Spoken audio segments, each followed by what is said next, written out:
بسم اللہ الرحمن الرحیم۔ مجھے بچپن سے تو ٹی وی پر کام کرنے کا شوق نہیں تھا، لیکن جب ڈراموں اور فلموں میں لڑکیوں کو اداکاری کرتے دیکھتی تب جی چاہتا کاش میں ان کی جگہ ہوتی، مجھے بھی معاشرے میں شہرت اور عزت ملتی اور میں فنکارہ کہلاتی۔ مگر یہ لڑکپن کا زمانہ تھا، سوچے ایسی ہی ہوتی ہیں لڑکیاں، گلیمر پسند کرتی ہیں، طرح طرح کے خواب دیکھتی ہیں، شوبز کی دنیا بھی ان کو اپنی جانب متوجہ کرتی ہے۔ اس فیلڈ میں بلا شبہ بڑی کشش ہے۔ جب تک میرے ابو زندہ رہے یہ امر محال تھا، لہٰذا صرف سوچ کر رہ گئی۔ لہٰذا میں نے تعلیم کی طرف توجہ رکھی، اور کبھی ایسا خیال بھی آتا کہ نامور فنکارہ بنوں تو اس خیال کو فوراً جھٹک کر دل سے نکال دیتی تھی۔ میرے ابو بہت سخت مزاج تھے، وہ تو سوچ پر بھی پہرا بٹھا دیتے۔ پھر ان کی وفات کے بعد اب ان دنوں یہ اپنی مظلومیت اور معصومیت یاد کرتی ہوں تو رونا آتا ہے۔ اصل میں غربت ہوتی ہی مصیبت ہے، کتنوں کو اجاڑتی ہے اور کس طرح انسان کو ذلیل کرتی ہے۔ ابو کی وفات کے بعد رفتہ رفتہ ہمارے مالی حالات خراب ہوتے گئے اور نوبت فاقوں تک آ پہنچی۔ مجھے اپنی امی اور چھوٹے بہن بھائیوں کی خاطر گھر سے باہر قدم رکھنا پڑا۔ اس وقت میں گریجویشن کر چکی تھی۔ ملازمت کے لیے کئی جگہ درخواستیں دیں، کوشش کی، نہ ملی تو سخت مایوسی ہوئی۔ ایک دن میں ایک بڑے سے شاپنگ مال میں جا گھسی اور ریڈی میڈ ملبوسات کی دکان پر چلی گئی۔ یوں ہی ہینگر میں لٹکے ہوئے لباس الٹ پلٹ کر دیکھنے لگی۔ مجھے معلوم نہ تھا کہ اس اسٹور کا مالک بھی اسٹور میں موجود ہے۔ اچانک خیال آیا یہاں ملازمت کے لیے معلوم کروں، اتنا بڑا اسٹور ہے اور کئی لڑکیاں یہاں کا یونیفارم پہنے گاہکوں کو ملبوسات دکھا رہی ہیں۔ ان کو ملازمت کرنے میں آن نہیں تو مجھے کیوں؟ عزت سے روزی کمانا تو ہر انسان کا حق ہے، یہ سوچ کر کاؤنٹر کی طرف بڑھی۔ وہاں مالک اسٹور کا بیٹھا ہوا تھا۔ میں نے اسے مخاطب کیا، اگر آپ کو یہاں سیل گرل کی ضرورت ہو تو مجھے ملازمت چاہیے۔ اس نے بغور میری طرف دیکھا اور کہا، آپ کی تعلیم کیا ہے؟ میں نے کہا BA ہوں۔ اس نے پوچھا، ملازمت کیوں کرنا چاہتی ہیں؟ میں نے کہا، اپنے بہن بھائیوں اور والدہ کی کفالت کے لیے۔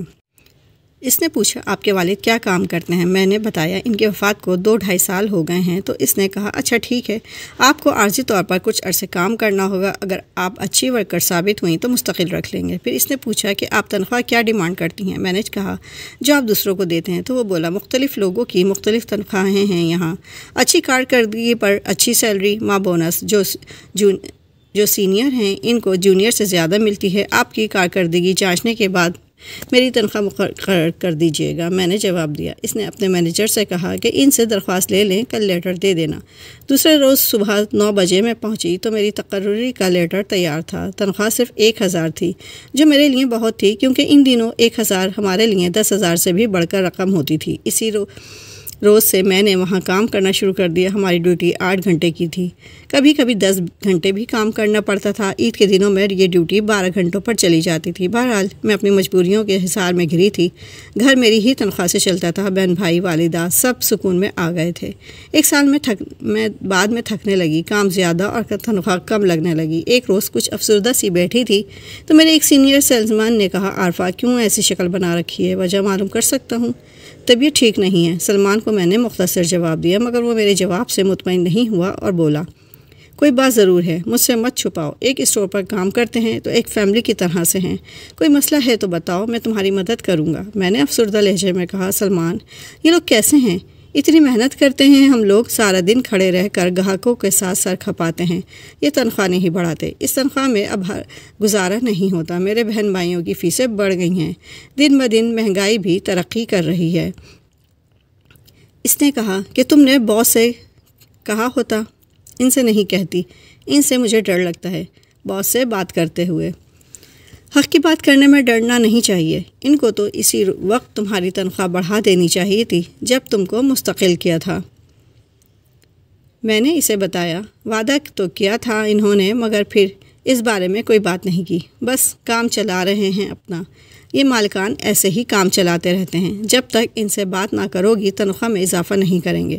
یہاں کوئی اصول و قواعد کی پرواہ نہیں کرتا، اپنا حق مانگنا پڑتا ہے۔ میں نے سلمان سے پوچھا، اس مسئلے میں تم میری مدد کرو نا؟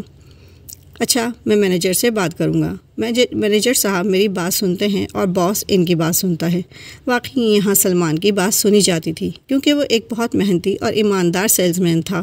اسے معقول تنخواہ کے علاوہ کمیشن، بونس سب ملتا تھا۔ یہاں کام کرتے ہوئے اسے 11 سال ہو چکے تھے، اور یہ عرصہ کسی شعبے میں اپنا مقام بنانے کے لیے بہت ہوتا ہے۔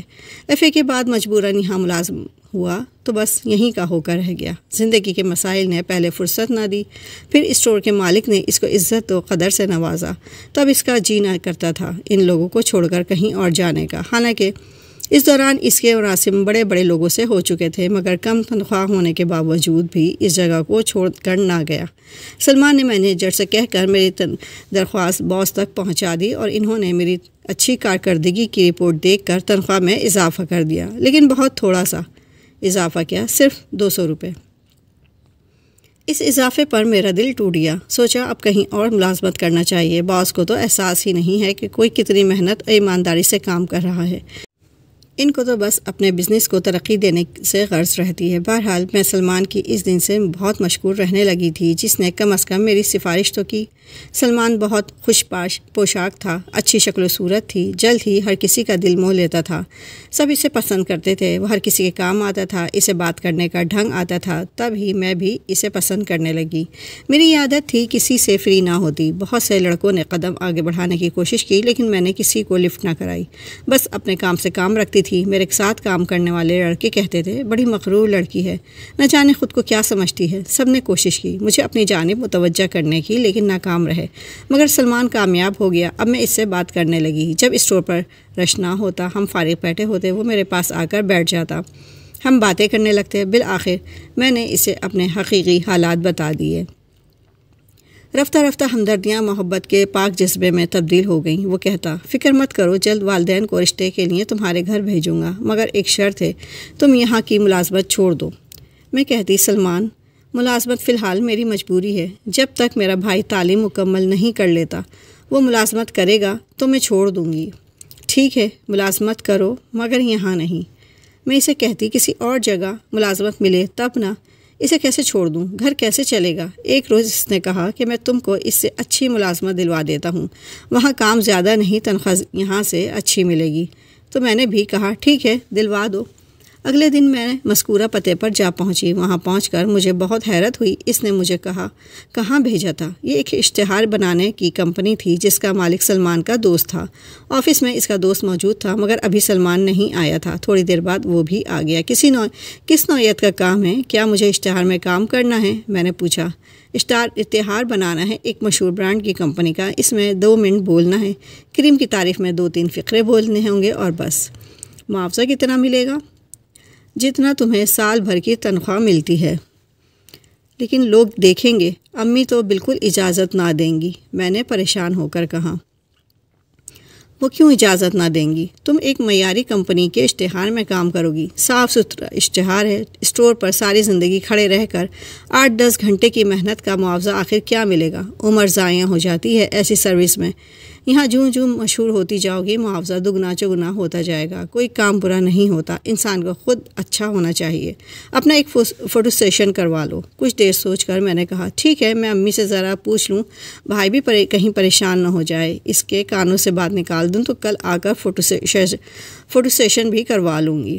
ٹھیک ہے۔ سلمان میرے ساتھ باہر آ گیا، بولا دراصل تمہارا چہرہ بہت فوٹوجینک ہے، ایسی ہی چہرے کی لڑکیاں یہاں کامیاب ہوتی ہیں، خوش شکل مگر معصوم صورت۔ بس کل ذرا ٹھیک ٹھاک کپڑے پہن کر آنا اور ہلکا سا میک اپ بھی کر لینا تاکہ فوٹو اچھے آئیں۔ میرے من میں سلمان سے شادی کا خواب سجا تھا، اس لیے وہ جو کہتا گیا میں اس کی ہر بات مانتی گئی اور دوسرے روز دوبارہ وہاں چلی گئی۔ اس کے دوست نے ویلکم کہا، ایک چائے منگوائی، پھر فوٹوگرافر کے روم میں بھیج دیا۔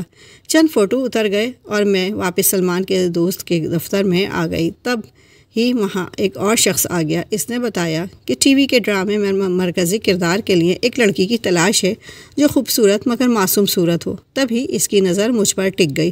ارے بھائی واہ، مجھے تو اسی طرح کے چہرے کی تلاش تھی۔ کیا آپ میرے ڈرامے میں کام کریں گی؟ میں آپ کو مرکزی کردار دوں گا۔ اس کے اچانک آفر پر میں بوکھلا گئی، مگر میں نے تو کبھی اداکاری نہیں کی، مجھے اداکاری نہیں آتی۔ اس بات کی آپ فکر نہ کریں، بس ہاں کہیے، میں آپ کو سکھا دوں گا۔ اداکاری کوئی مشکل کام نہیں، ہم رہنمائی کرتے ہیں تو اناڑی بھی اداکاری کرنے لگتے ہیں۔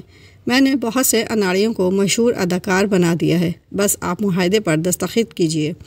میں نے سلمان کی طرف پریشان نظروں سے دیکھا۔ اس نے آنکھوں سے اشارہ کیا کہ ہاں کہہ دو۔ مجھے لگا جیسے آنکھوں میں کہہ رہا ہو، نادان لڑکی، ایسا موقع مت گنوانا، ایسے مواقع بار بار نہیں ملتے۔ اچھا، میں سلمان سے مشورہ کر لوں، آپ کو کل بتا دوں گی۔ اپنا فون نمبر دے دیں۔ آفس سے ہم باہر نکلے تو سلمان نے کہا، عجیب بے وقوف لڑکی ہو، آفر پر آفر ہو رہی ہیں اور تم پاگل ہو کہ بھری تھالی کو ٹھوکر مار رہی ہو۔ بے وقوف، لاکھوں میں کھیلو گی، شہرت الگ۔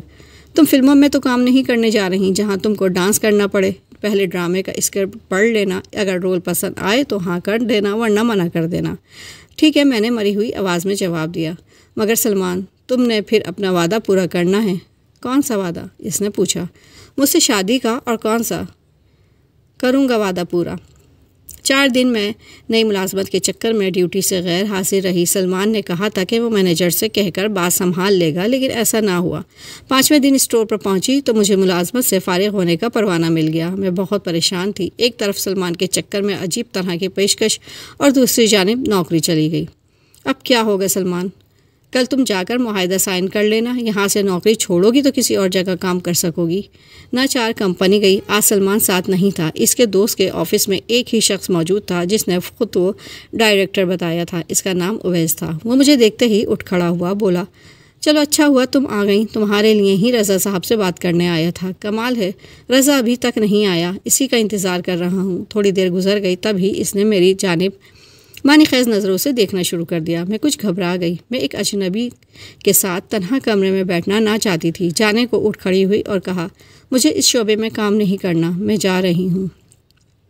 ارے سنو تو، تم خواہ مخواہ گھبرا رہی ہو، تھوڑا سا رکو، رضا سے تو بات کرتی جاؤ، میں چائے منگواتا ہوں، تب تک چائے پی لیتے ہیں۔ یہ کہہ کر وہ جلدی سے دروازے کی طرف لپکا۔ میں بھی کچھ سوچنے بھی نہ پائی تھی کہ اس نے کھٹ سے دروازے کو اندر سے بند کر دیا۔ مجھے جانے دو، دروازہ کیوں بند کر دیا ہے؟ کوئی ایرا غیرہ نہ آ جائے، یہاں ہر وقت طرح طرح کے لوگ آتے جاتے رہتے ہیں۔ میں تمہارے ساتھ سکون سے بات کرنا چاہتا ہوں، تمہیں سمجھانا چاہتا ہوں۔ میرا دل دھڑک رہا تھا، پسینے میں شرابور تھی، خوف زدہ کھڑی تھی۔ تب ہی دروازے پر دستک ہوئی۔ رضا نے کہا، دروازہ کھولو۔ جلدی سے اویس نے دروازہ کھول دیا۔ کیا ہو رہا ہے؟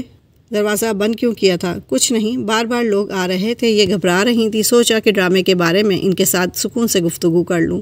ان کو قائل کرنا چاہتا تھا کہ میرے ساتھ کام کرنا منظور کر لیں۔ ٹھیک ہے، اس بارے میں ان سے بات کر کے تم کو فون پر اطلاع کر دوں گا، اب تم جاؤ، مجھے ان سے اپنے اشتہار کے بارے میں بات کر لینے دو۔ اویس چلا گیا۔ رضا نے کہا، بی بی تم تو کانپ رہی ہو، پسینے پسینے ہو رہی ہو، اتنی خوفزدہ کیوں ہو؟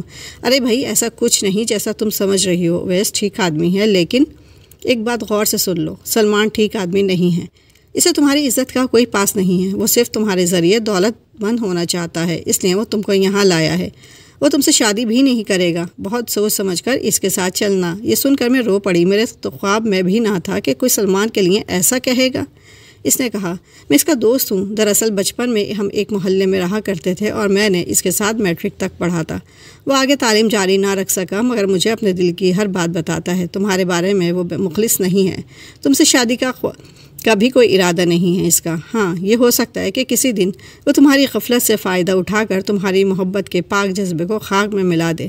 یقین نہیں ہے تو میری بات کا تو تم کو فون سنا دیتا ہوں، اس کا جو تمہارے بارے میں اس کی رائے ہے۔ اس نے سلمان کو فون کر کے اسپیکر کھول دیا۔ ہاں بھائی، تمہاری معشوقہ آ گئی ہے، کیا ارادہ ہے اب؟ یار میں ابھی نہیں آ سکتا، لنچ ٹائم میں تھوڑا سا آف ملا ہے، کل اسے بلاؤ، کل آؤں گا اس پریوش سے ملنے۔ یار کچھ کام وام دو اسے تاکہ پھنسی رہے، اچھی قسمت ہوگی تو کامیاب رہے گی، ہماری اور تمہارے وارے نیارے ہو جائیں گے، ورنہ روتی رہے اپنی قسمت کو۔ ہم کیا کریں؟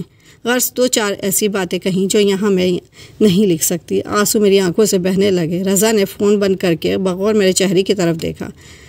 میں یہاں کام نہیں کروں گی، کوئی شوق نہیں مجھے شوبز کا، کسی اسکول میں کسی کم تنخواہ پر ٹیچر ہو جاؤں گی۔ یہ کہہ کر کرسی سے اٹھنے لگی تو وہ بولا، ذرا ٹھہرو، بات سن لو پھر چلی جانا۔ گویا تم شوق کے لیے شوبز میں نہیں آئی، میں ایک مجبور لڑکی ہوں، ملازمت کے لیے آئی تھی۔ آپ کی بھی کوئی بہن ہوگی، اسی کا واسطہ مجھے جانے دیں۔ میرے لہجے کی کپکپاہٹ اور چہرے پر بیچارگی دیکھ کر وہ بولا، تو مجھے یقین آ گیا ہے تم سچ کہتی ہو، تم ایک اچھی لڑکی ہو مگر نادان ہو، اس شاطر کے دھوکے میں آ گئی۔ میں تم کو بہن تو نہیں بنا سکتا، البتہ ایک پیشکش ہے میری طرف سے، گھر جا کر سنجیدگی سے سوچنا اور فون کر دینا۔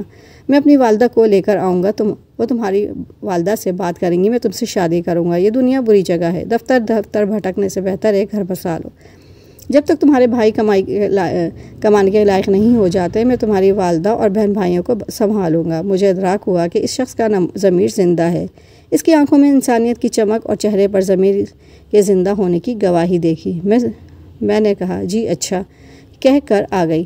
امی سے تذکرہ کیا، وہ بولیں مجھے نمبر دو، میں بات کرتی ہوں اس سے۔ امی نے رضا سے فون پر بات کی۔ اگلے دن وہ اپنی والدہ کو لے کر آ گیا۔ امی نے چند باتیں کی اور رشتے کی بات طے ہو گئی۔ مجھے رضا نے فون کر کے مبارکباد دی۔ کہا بہت اچھا فیصلہ کیا ہے تم نے، کیسے کر لیا ایسا دانائی والا فیصلہ؟ میں نے کہا جب آپ نے کہا کہ میں تم کو بہن تو نہیں بنا سکتا مگر اس لفظ کی لاج رکھتے ہوئے نصیحت کرتا ہوں کہ ابھی گھر لوٹ جاؤ، کیونکہ ابھی زیادہ دیر نہیں ہوئی، ابھی تم نے کچھ نہیں کھویا مگر آگے جا کر بہت کچھ گنوا دو گی۔ سلمان جان بوجھ کر نہیں آیا، وہ تمہیں میرے حوالے کر گیا ہے۔ اب تمہاری مرضی، میری آفر کو قبول کرو یا نہ کرو، کل سوچ کر بتا دینا۔ تو آپ کے آفس سے نکلتے ہوئے میرے دل نے کہا آپ صحیح کہہ رہے ہیں، مجھے لگا آپ ٹھیک آدمی ہیں، ورنہ مجھے سلمان کی طرح دھوکے میں رکھنے کے لیے 1000 باتیں بنا کر سب بار دکھا سکتے تھے۔ امی کو تمام حالات بتائے، انہوں نے آپ سے بات کرنے کی خواہش کی اور یوں میں نے ان کے مشورے کے بعد ہاں کہہ دی۔ شکر کہ عقل سے کام لیا، ورنہ تم جیسی لڑکیاں جو دوسروں کی باتوں میں آ جاتی ہیں عموماً عقل سے پیدل ہوتی ہیں، لیکن تم عقل سے پیدل نہیں ہو، ورنہ میرے حق میں اتنا اچھا فیصلہ نہ کرتی۔